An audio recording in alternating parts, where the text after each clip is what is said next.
Hello everyone, I am Priyanka and welcome to my channel. Today we are doing chapter 10 of physics segment of class 9 which name is gravitation. In this video we will discuss about the difference between the acceleration due to gravity which is small g and universal gravitational constant which is capital G. Okay, so let's start for the today's session.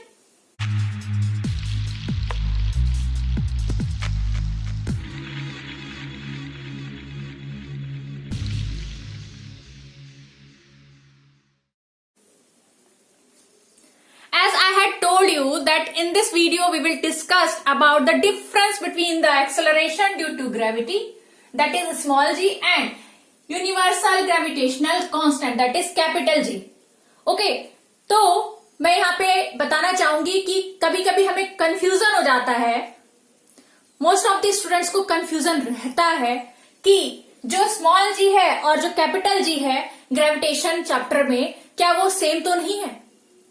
तो आज का topic मैं इसलिए लेकर आई हूं जिससे कि वो स्टूडेंट जिनको कंफ्यूजन हो रहा है और जिनको कॉन्सेप्ट क्लियर नहीं है उसका कॉन्सेप्ट क्या हो पाए, क्लियर हो पाए इस वीडियो के थ्रू। ओके, सो एंड तक जरूर इसे देखें और जो हमारा टॉपिक है वो हम अब स्टार्ट कर रहे हैं। ओके, तो यहाँ पे डिफरेंस की अगर बात करें तो फर्स्ट डिफरेंस देखेंगे acceleration due to gravity that is small g से डिनोट करेंगे हम उसे, और वो होता क्या है basically, it is the acceleration acquired by a body due to the earth's gravitational pull on it.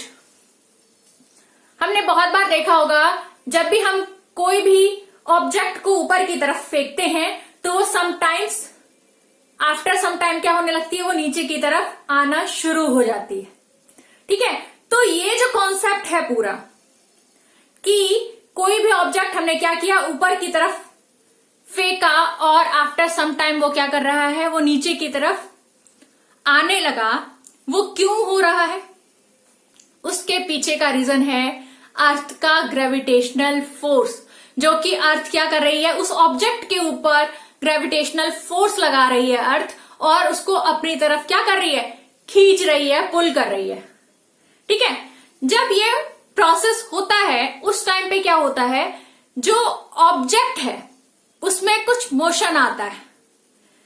Motion आया मीन्स कि उसमें क्या हुआ, एक्सेलरेशन प्रोड्यूस हुआ है। उस टाइम पे जिस टाइम पे ऑब्जेक्ट को ऊपर की तरफ फेंका गया उस टाइम पे उसकी वेलोसिटी, और जब अर्थ ने उसको अपनी तरफ खींचना शुरू किया उस टाइम पे उसकी वेलोसिटी में क्या हो रहा है, चेंजेस आ रहा है। वहां पे चेंज इन वेलोसिटी की वजह से क्या होता है, एक्सेलरेशन क्या हो जाता है, प्रोड्यूस हो जाता है उस ऑब्जेक्ट में। ठीक है, और वही एक्सेलरेशन क्या कहलाता है, एक्सेलरेशन ड्यू टू ग्रेविटी। क्योंकि ये जो एक्सेलरेशन प्रोड्यूस हुआ वो किसकी वजह से हुआ है, अर्थ ने जो अपना ग्रेविटेशनल फोर्स लगाया है उसकी वजह से क्या हुआ है, एक्सेलरेशन प्रोड्यूस हुआ है। इसलिए इस टाइप के एक्सेलरेशन को हम क्या कहते हैं, acceleration due to gravity. Okay, अगर हम यहाँ पे बात करें कि universal gravitational constant that is capital G क्या है, ठीक है, तो यूनिवर्सल लॉ ऑफ ग्रेविटेशन जो कि न्यूटन्स के थ्रू दिया गया, उसके थ्रू हमने समझा था कि जो ऑब्जेक्ट होते हैं अर्थ पे रखे हुए वो एक दूसरे को क्या करते हैं, उनके बीच में फोर्स ऑफ अट्रैक्शन होता है।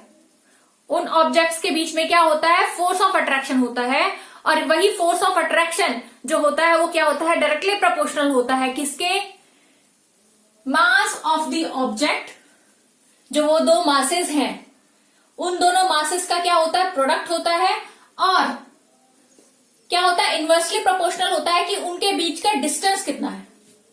ठीक है, ये हमने डिस्कशन कब किया था, जब हम चैप्टर ग्रेविटेशन पढ़ रहे थे जिसमें हम यूनिवर्सल लॉ ऑफ ग्रेविटेशनल का हमने डिस्कशन किया है।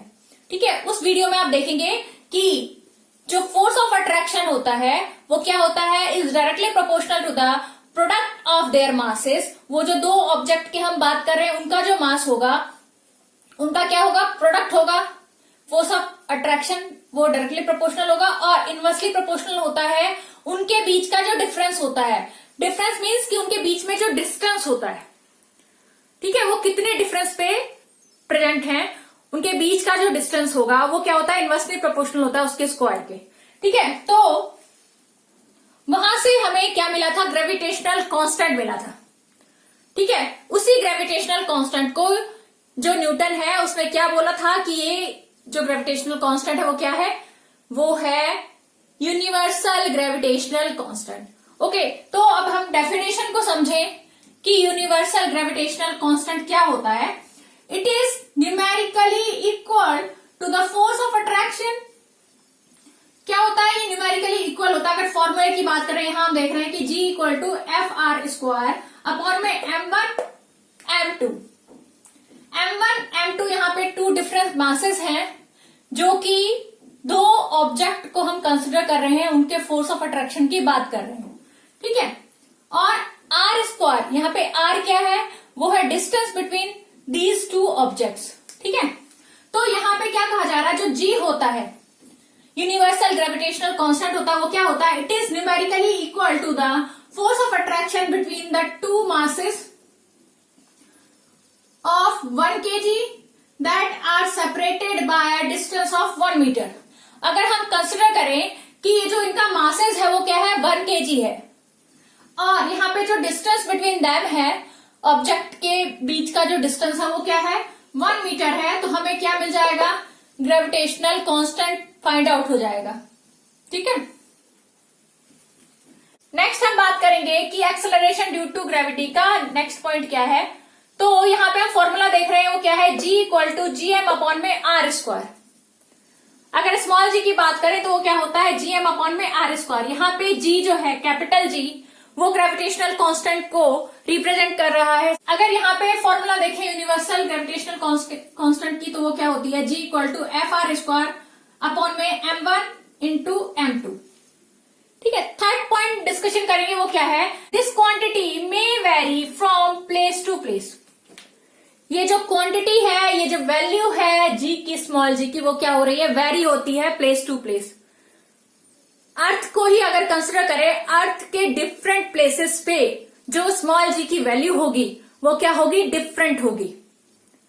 और अगर हम सपोज करें कि ये अनदर कोलेस्ट्रियल बॉडी, कोलेस्ट्रियल बॉडी क्या होता है, जो स्पेस में प्लैनेट्स, सन और कोई मटेरियल अवेलेबल है, उनको हम क्या कहते हैं, कोलेस्ट्रियल बॉडी कहते हैं। तो अगर वहां भी बात करें तो वहां का भी जो जी होगा वो डिफरेंट होगा। अगर कंसिडर करें कि अर्थ पे जो जी की वैल्यू है और मून पे जो जी की वैल्यू है, वहां अगर उसको कंपेयर करेंगे तो वहां में हम देखेंगे कि उनमें क्या होता है, डिफरेंस होता है। तो हम कह सकते हैं कि जो एक्सेलरेशन ड्यू टू ग्रेविटी है वो प्लेसेस टू प्लेसेस क्या हो जाती है, वेरी कर जाती है, चेंज हो जाती है। ठीक है, बट अगर हम यहां देखें कि universal gravitational constant capital G की बात करें तो वो क्या है, एक कांस्टेंट वैल्यू है, एक फिक्स्ड वैल्यू है जो कि चेंज नहीं होती है। वो कोई मैटर नहीं करता वो किस प्लेस पे हम उसको फाइंड आउट कर रहे हैं। ठीक है, every point it is constant. Fourth point की बात करें तो वो क्या है, value of G depends on the mass of the body that is m as well as distance between the bodies applying gravitational force on each other that is r। जो हमने यहाँ फॉर्मूला देखा था वो क्या था, small g equal to G M upon में R square. तो वही कहा जा रहा है, जो g की वैल्यू होती है, स्मॉल g की वैल्यू होती है, वो किस पर डिपेंडेंट होती है, ये जो यहाँ पे m देख रहे हैं वो क्या है, मास ऑफ द बॉडी, कि किस बॉडी को जो अर्थ है अपना ग्रेविटेशनल फोर्स लगा रही है। ठीक है, तो वो मास क्या है, उस बॉडी का वेट कितना है, मास कितना है, साथ के साथ यहाँ पे जो वो बॉडी है वो अर्थ के ग्रेविटेशनल फोर्स से कितनी दूरी पे है। ठीक है, तो जो डिस्टेंस है उसका अर्थ से वो कितना है, वो क्या कहलाता है, कैपिटल आर, यहाँ पे हम देख रहे हैं उसको। ठीक है, तो इन दोनों वैल्यू पे डिपेंड करता है स्मॉल जी का वैल्यू, कि मास क्या है उस ऑब्जेक्ट को, जिस ऑब्जेक्ट को हमने ऊपर थ्रो किया है, और साथ के साथ वो कितना डिस्टेंस पे है अर्थ से। ठीक है, तो value of G depend upon the capital G, capital M and capital R. ठीक है, ग्रेविटेशनल कांस्टेंट, तो यहां पे हमने क्या कहा कि ये कांस्टेंट वैल्यू है। कांस्टेंट वैल्यू है, इट मीन्स ये इंडिपेंडेंट है किसी भी फैक्टर से। तो हम देखते हैं यहाँ पे हमने क्या मेंशन किया हुआ है। फोर्थ पॉइंट में क्या है, the value of capital G is independent of all factors in the universe and does not change.